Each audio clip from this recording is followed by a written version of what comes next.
mga tiyang! Another day, another vlog. At ba ito nga po, at ngayong araw ng Miyerkules ay may pasok po uli at ihatid ko po si Kurt sa school. At bayan nga po siya pumara ng jeep. At kami po ay pasakay na. At ako po ay may pupuntahan at ako po ay may bibilhin. Ay sa mga nagtatanong po, ay dito po kami nakatira ngayon. Dito po kami sa Quezon City po. Dito po sa Katipunan, Loyola Heights. At malapit po kami sa Miriam College, Ateneo, at saka po sa UP Diliman. At ito nga po mga tiyang, naglalakad na kami ni Kurt papasok. At kami po ay laging naglalakad dito sa kahabaan na ito. Ito po ay kahabaan ng Aurora. At bayan nga po, gaganda na maliliit na bulaklak. Dito po ngayon sa Maynila ay super duper grabe po ang pitik init. Sobrang grabe, ramdam na ramdam mo talaga. At bayan nga po pala mga tiyang, si Kurt, ay kami po ay papasok na at malapit na kami sa kanilang classroom. Bali po itong mga batang ito ay nagpa-practice sila. At sila po ay sasayaw sa Teacher's Day. Ayan po, at tinuturuan sila ng kanilang mga advisor. At bayan nga po pala si Kurt, nakaupo na at hinahantay lang po si teacher. Bayan nga po at ako po ay nakalabas na, hinatid ko lang po sa loob. At ang mga batang ito ay pasyahan po. Aba, malalambot ho ang katawan at ang teacher ho, si sir ay talaga pong malupit magturo. Bayan nga po at para po maganda ang kanilang presentation sa darating na Teacher's Day. At bayan nga po pala mga tiyang, ako po ay naglalakad na dito. At ako po ay papunta sa Anonas at ako po ay may bibilhin. At nagpapabili po si Bossing Kokoy ng ice bag. At ilalagay po niya doon sa sa tuhod niya at nananakit na po ang tuhod at matanda na po yata, honey. Joke lang yun, Kokoy. At bayan nga po pala, atin ang nilalakad itong kahabaan na ito, Ay, hindi ko po alam kung anong street ito. At ito po ay malapit lang sa eskwelahan ni Kurt. At ito po yata ay Project 2 at Project 3. Sabi naman po nung isang kuya guard na napagtanungan ko ay Quirino daw po. Ay aray din naman po, Quirino High School po yung sa likod ni Kurt ay di siguro nga po yung ganyan. Siyempre po ito yung mahaba. Ay hindi ko lang po talaga alam kung ano yung tawag. Bayan nga po nandito na po tayo sa Anson Supermarket. At yung harapan po na ay ang tawag po doon ay Anonas Station. Yun po yung papunta po ng Cubao Station hanggang makarating po ng Recto Station. Bayan nga po at yung mga na po yan, prutas po, pinya tsaka pakwan ay 20 po. Bali, yan po yung dati kong suki. Bayan nga po yung mga jeep na yan, ayan po yung papunta po ng Litex or dadaan po yan ng Quezon City Hall, dadaan po yan ng SSS, dadaan po yan ng PSA, Heart Center, Lung Center. Ayan po, marami po yung isang lang po yan, isang diretsuhan. Nakapasok na po tayo dito sa loob ng Anson Square. Bali po dito po ay napakaraming nagtitinda. Iba't iba po. At meron din po dito sa loob na Notary Public at saka po yung mga kainan, nagbebenta ng mga damit, lalo na po yung mga nagse-cellphone. At marami po sila ditong nagbebenta ng mga cellphone, yung pagawaan ng cellphone.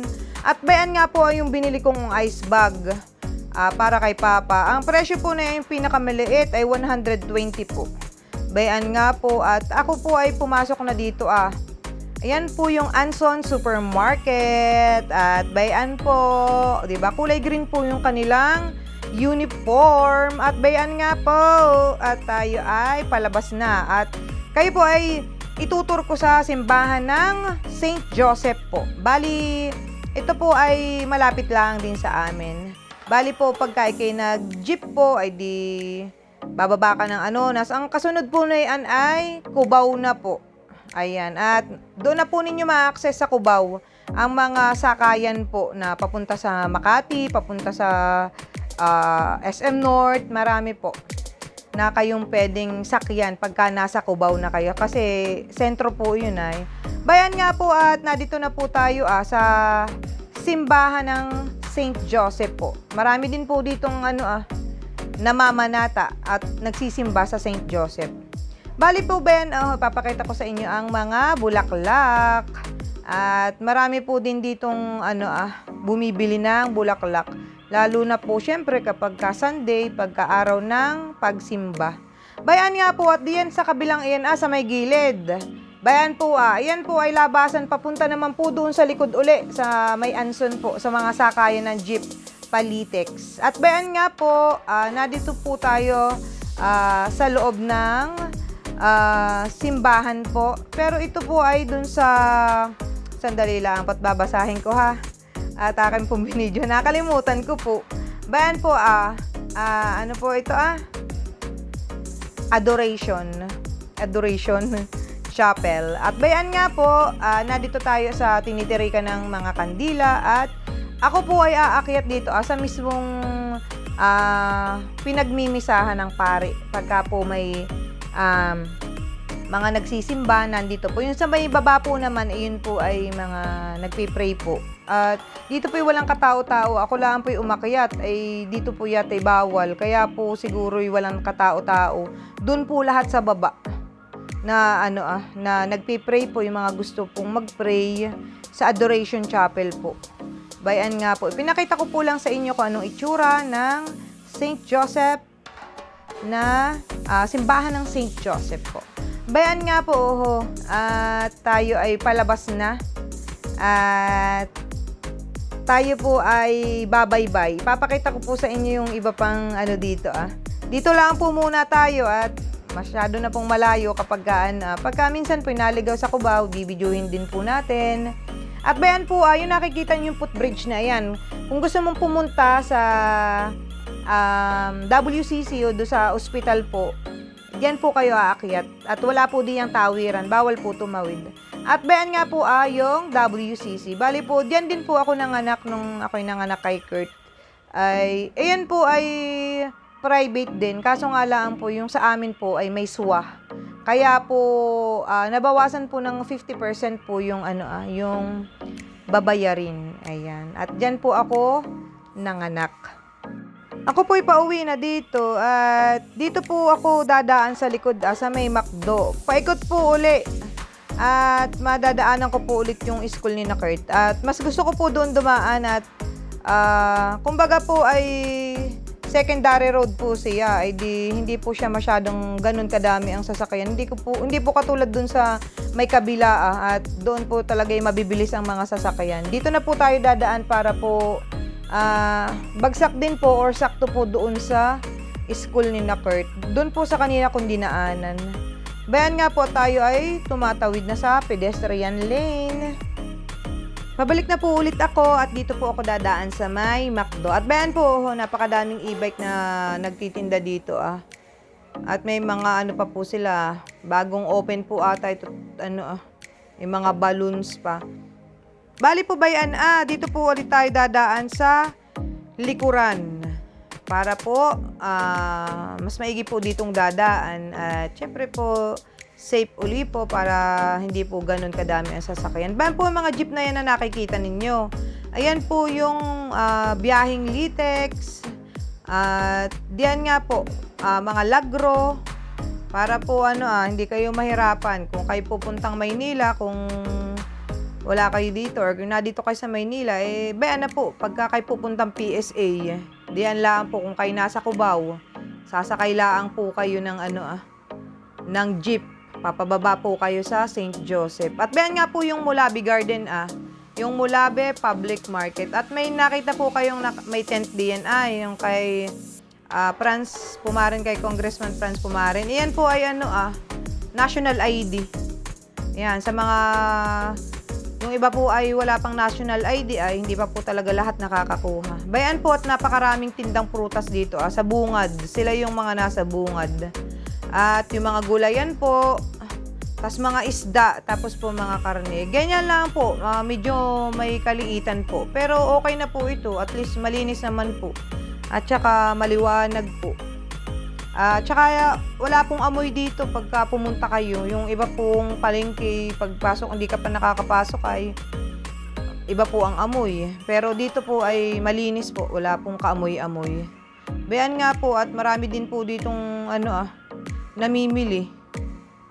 Pero syempre po, asahan na po natin na ngayon po, lalo na po mga isda, mga mahal po ang presyo. Ayan po. At bali palabas na po tayo dito sa Molabe Public Market. At bayan nga po, pati po mga tuyo, mga daing, lahat po ay bayan po lang sa gilid. At ako po ay pauwi na uli. Palabas na po ulit ako. At madadaanan po ulit natin itong Ansons. Diyan po yung Tonaliko, yung mga papunta ng Litex. Bayan po, diyan po yan, Liliko. Dire-diretso lang po yan. Tapos ayun po, dadaan na po yan ng Viluna. Yung Viluna po, nandun na po yung yung SSS, yung pinakang main ng SSS. Ayan po, magkakalapit na po yan diyan, pati po yung PSA. Nadiyan na po iyan. At bayan nga po, tayo ay tumawid na. At tayo po ay, naisip ko po na, ako po yung nauuhaw na kanina pa. Ako po muna ay magpapalamig. At mura lang po dito yung palamig. 2 sandok na po, 10 piso. Bago na naman pala. Malayo naman sa atin ang Bagyo. May bago na naman din. At kinakausap nga pala ako dito ni ate. At sabi nga niya ay may paparating na naman nga na bagyo at 7 bagyo nga daw. At sa kanya nga pala ako bumibili ng palamig at masarap ang kanyang palamig. Malayo naman sa atin Bagyo, te? Hindi, may bago na naman. May bago na naman? Mahina lang yun. Alam mo, pitong bagyo pa tayo. Kaya, 7 pa? Hanggang December? Oo. Oh, grabe naman yun. Kaya kailangan, nagbawas na, diba? Nagbawas na, may bagyo na naman. Yan, at pabalik na nga po ang inyong tiyang habang sumisip-sip ng buko juice. At bayan nga po pala, daming buko. Bali, bumalik po ako ng school at ako po ay kanina tinawagan ni teacher. Ang sabi po niya ay kung gusto ko daw pong maglinis doon sa grade 1. At yun nga po, may bayad nga po. E di ang ginawa ko po ay syempre, go lang po at sayang din po, pandagdag din. At madali lang naman din po maglinis at saglit lang din naman po. Walis-walis lang din po. Ganun po. Bali, isang beses lang floor wax sa isang linggo. Ayun lang po yung pinakang Pero madali din lang po. Wala pang 1 oras pagka kasama ang pagpo-floor wax. Bayan nga po at ako'y pumunta na dito sa room kay ma'am. Yan po ay best friend ni Teacher Emmy. Hello po sa inyo. At ayan nga po pala, hindi ko na pinakita na ako ay naglilinis. Bali po, diyan po ay ako'y patapos na. Yan po, titatapon ko na lang po yung aking nadakot na basura. Bayan nga po, ako'y pababa na. At ang next ko naman pong lilinisan ay yun pong classroom nila Kurt. Yan, at nadagdagan nga po ang ating linisin. Pero masaya pa rin po dahil po blessings po iyon. Bali, ang ginawa ko po ay ako yung lumabas muna. At ito po yung favorite ni Kurt ay yung sushi. Bali po 28 lang po iyan. Aba, ay ako po yung bumili na para po ako yung may pasalubong kay Kurt. Bayan nga po si ate. Yan po yung 28. Ang laman po na yan ay 6 pieces. Tapos po iba po ang presyo nito mga naka-tab. Bayan nga po at yan po ay friendly lang na presyo at para po makatikim po, mas maraming makatikim. Abay sa batay, busog na po. Naabutan ko din po dito sa labas ng gate ng school. Sina kuya po. Bali po, itong si kuya na Kadilaw, ito po yung nagtitinda ng mga calamares po. At yun naman pong isa si kuya ay nagtitinda po ng ice cream. Dito po sa labas ng school. Bali po, naabutan ko po ay sila po ay naglalaro nitong gagamba. At yan daw po ay nabili nila ng 20. At yan po ay natawaran nila ng 15. Sila po ay nakatawad ng 5 pesos. Ay sabi po ni kuya, ay ito daw po ay panlaban at sila daw po ay nagpupustahan. Depende rin po, para daw pong manok pang derby. Pero ito daw pong ganitong gagamba, ayan daw po ipapatabain pa niya. papakainin pa daw po ni iyan.